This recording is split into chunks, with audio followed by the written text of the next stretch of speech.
What happens when a country begins to realize that a problem it once viewed as foreign is now becoming domestic? And is Canada starting to rethink how it handles extremism, national security, and political activism inside its own borders? Before we begin, subscribe to Canada Now for balanced discussions on Canada, geopolitics, and global affairs. For years, tensions surrounding the Khalistan issue were often seen in Canada primarily through the lens of free speech, multiculturalism, and diaspora politics. Canadian governments largely treated it as an overseas political dispute connected to India rather than as a direct Canadian security concern. But that conversation now appears to be changing. Recent discussions within Canada's security establishment suggest growing concerns about extremist networks, organized crime connections, intimidation, and rising social tensions inside parts of the country. What was once considered a distant geopolitical issue is increasingly being viewed by some as a matter of domestic stability and public safety. At the same time, it is important to understand that the vast majority of Sikh Canadians and South Asian communities are peaceful, law-abiding citizens who contribute enormously to Canada's economy, politics, and society. The current concerns are focused specifically on small extremist elements and criminal networks, not entire communities. One of the biggest shifts in Canada's thinking appears to involve the realization that extremism can evolve beyond political activism.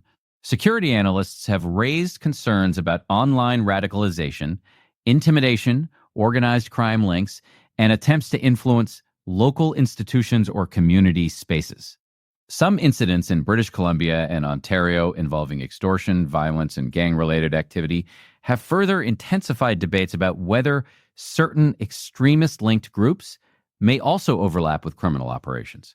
Another major factor shaping this conversation is history. The 1985 Air India Flight 182 bombing remains one of the deadliest terrorist attacks in Canadian history. Although the aircraft belonged to Air India, most victims were Canadian citizens. For many years, critics argued that Canada failed to fully recognize the domestic security implications of that tragedy.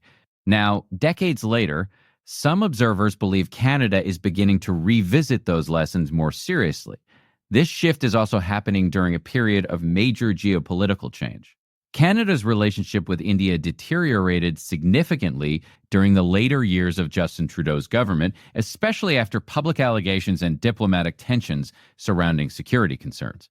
India repeatedly argued that extremist activity operating from Canadian soil represented a serious national security issue.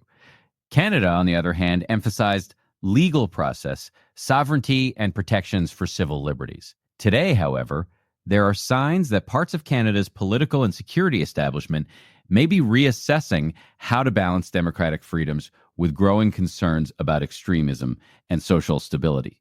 Economic realities are also playing a role. India is now one of the world's fastest-growing major economies and an increasingly important Indo-Pacific power. At a time when Canada is seeking to diversify trade partnerships and strengthen its global position, stable relations with India are becoming strategically important. That does not mean Canada is abandoning its values around freedom of expression or multiculturalism, but it may mean Canadian policymakers are becoming more aware that open democratic systems can also be vulnerable to radicalization, polarization, and foreign-linked tensions. The larger question now is whether this evolving conversation inside Canada will eventually lead to meaningful policy changes, stronger enforcement against extremist networks, or a broader reset in Canada-India relations. Because ultimately, this issue is no longer being discussed only as a foreign policy dispute.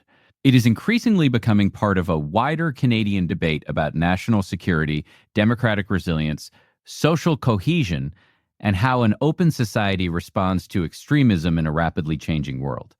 What do you think? Is Canada genuinely reassessing this issue?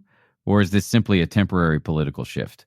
Subscribe to Canada Now for more in-depth and balanced discussions on Canada, geopolitics, and global affairs.